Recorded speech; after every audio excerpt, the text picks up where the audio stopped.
Very good morning, student. So today our experiment number 19 is to study to detect the presence of carbohydrate, proteins or fats in a given foodstuff. So basically we are doing the test for glucose and proteins in our food. So we'll go with the procedure and we'll see how we'll get the positive test for glucose and the positive test for proteins. So first we'll move to the positive test for the glucose. So for that we'll be taking a small amount of given sample in a test tube, a very little amount of sample, and when you will go with the procedure which is given on page number 77, we need to dissolve that sample of glucose in water. I'm adding more so that you can see that the glucose are soluble because it forms hydrogen bonding with the water. So as you can see, because of hydrogen bonding, the glucose are soluble in water. So this shows that glucose is present in my given compound. Similarly, we'll move for the next test, that is the Fehling test. For the Fehling test, again we will be taking the sample and we'll be adding a Fehling solution A and Fehling solution B.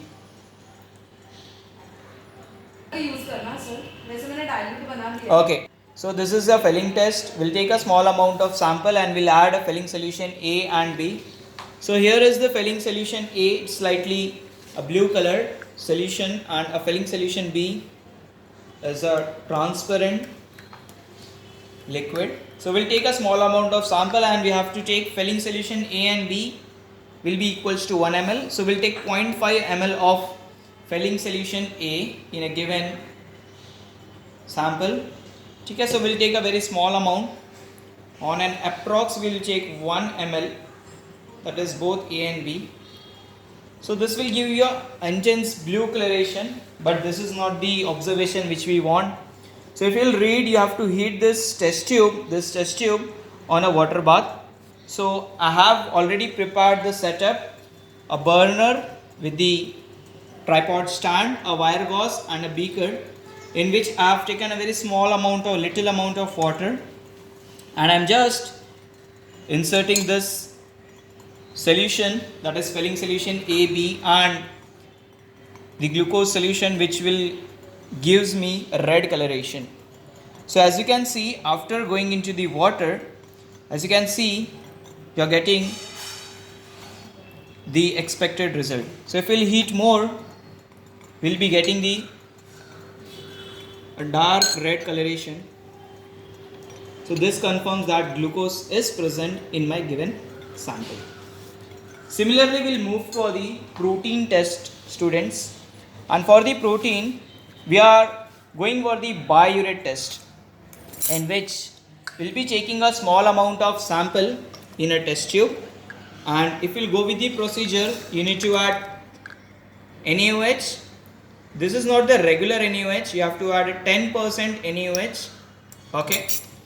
So here is the 10% NaOH solution.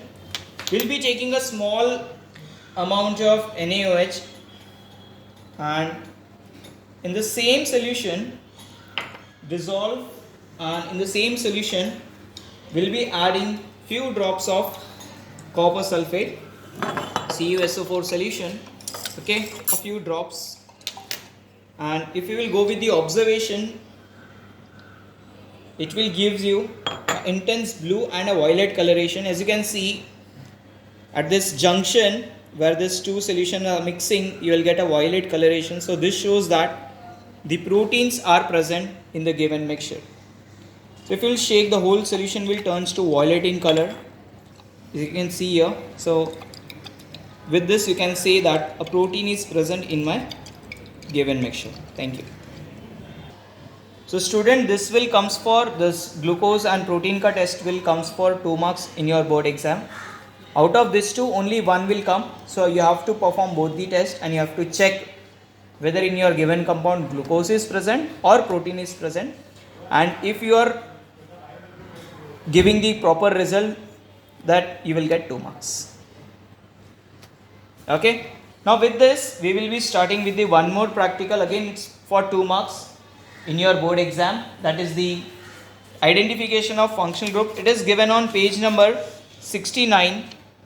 Okay, and again over here we'll be having two functional group, that is the carboxylic functional group and amino functional group.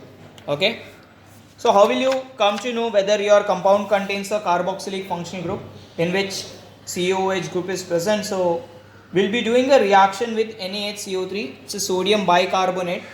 Okay, and we'll be getting a brisk effervescence after adding NaHCO3, after adding bicarbonate.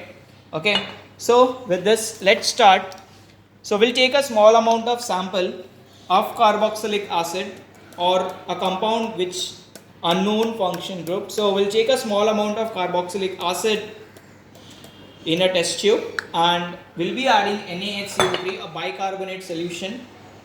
Okay, as you add bicarbonate, please look to the test tube. You'll be getting a brisk effervescence like this. Okay, like this. So this effervescence proves that in a given compound carboxylic group, that is COOH group, is present. Okay, similarly we will be moving to the one more functional group, that is the amino group. That is too easy. We have to do this amino functional group in a two set of experiment, in a two set of test tube. In the first test tube, if you will see the procedure which is given on page number 7070, you have to take a very small amount of sample in a test tube and in this you have to add concentrated hydrochloric acid, concentrated HCl. Start. So with the procedure I have added concentrated hydrochloric acid, a very small amount, and if I can see, if I can feel the temperature of this test tube, it is slightly hot. So you will be cooling this mixture under water like this. Continuously shake and cool. Okay, and then afterwards you have to add NaNO2 in the same mixture. You have to add in excess. Okay, after adding NaNO2, my first test tube is ready.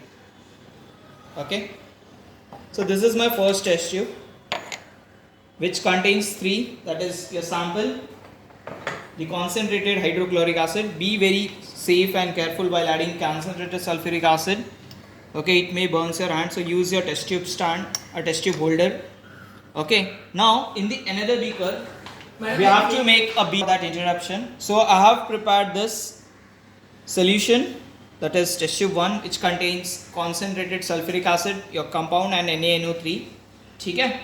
And in second set of test tube we'll be taking a small amount of beta naphthol. So this is your beta naphthol, student. We'll take a very small amount of beta naphthol in our test tube and we have to dissolve this beta naphthol in NaOH. So we'll be taking an NaOH which is bottle number 4 solution on your table.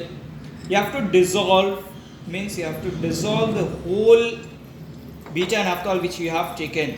Okay, so if you want you can add more of NaOH like this. Okay, but see that the beta naphthol is dissolving. It takes times. So I have prepared, student, beta naphthol in NaOH. As you can see, this beta naphthol is completely dissolved in NaOH. Now what you need to do is, with the help of dropper, we'll take this first solution and we'll just mix in the second like this. And you can see a nice orange and red color ka dye and is forming after mixing the solution number 1 to or test tube number 1 to test tube number 2. So this proves that in your given compound the amino group is present. Okay, so as we go with the text, substance plus HCl, shake well, dissolve under cool and tap water, add excess of NaNO2, and in another test tube we have taken beta naphthol in NaOH, and you have to pour the first solution into second solution, not by directly transferring but by using the dropper. you can transfer this first solution to second. So you can see a orange or a red color ka dye. You can see this orange or red dye. Yes, niche. So this shows that amino group is present. Okay. Now again this practical will come for 2 mark in your board exam. So we are having 2 marks ka do practical. Okay. The first is the identification of glucose and identification of protein, and second the identification of carboxylic functional group and the identification of amino functional group. Okay, so this gives you 2 marks. Again the functional group and the food stuff will give you 2 marks, so that is 4 marks. So we'll get a hint by looking this sample only. If your compound is white in color, as you can see here, if your given compound is white in color, carboxylic group may be present, and this is a yellow color ka amino group. Okay, so by looking the compound you will come to know ki amino group is present or carboxylic group is present. But examiner ko you have to show the test tube if you are getting the amino group, and examiner ko you have to show the effervescence of carbon dioxide if you are getting the carboxylic group. Okay, thank you.